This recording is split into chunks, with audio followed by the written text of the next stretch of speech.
Datin Syahidah bangga dan kagum dengan kerja keras Bibik Tudung. Dari sebuah rumah yang hanya berlantaikan tanah dan berbumbungkan atap yang bocor, Bibik boleh bina sebuah rumah yang besar dan cantik berkat kerja keras dengan Datin Syahidah. Datin Syahidah terkejut tengok rumah baru Bibik Tudung. Inilah hasil penat lelah Bibik bekerja dengan Datin. Datin beritahu bila dapat gaji, Bibik tak macam pekerja lain. Dia akan simpan duit tu selama bekerja 13 tahun.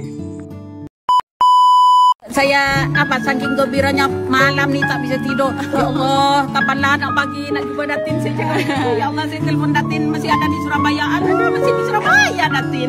Walaupun ke rumah saya, tapi saya happy dan saya cuma bangga. Okey, ini kau tanya, ini rumah Bibik Tudung yang asal. Sini Bik. So ini kurang kalau ikutkan dah bersimen. Sebelum ni tanah kan Bik? Iya, tanah dulu Datin. Tanah. Ini dulu rumah dia kurang. Sekarang batu. Kita masuk. Ini rumah lama dia, nampak kurang. Dulu ni tanah tak ada simen. Lepas tu dah dapat sikit bersimen.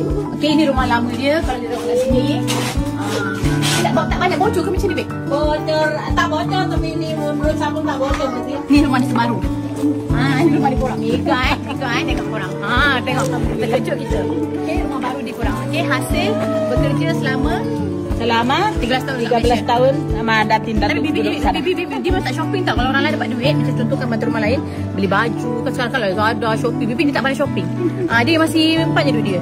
Macam apa yang saya bagi, itu yang dia pakai. Alhamdulillah, kata rezeki orang kan, rezeki manusia ni korang. Nampak? Siapa sangka pada rumah yang sebegini tadi, kan? Jadi ada rumah yang besar, ada lembu dekat kan? Ya, lembu apa ekor? Tapi orang yang jaga 3 ekor je. Alhamdulillah. Lembu mahal.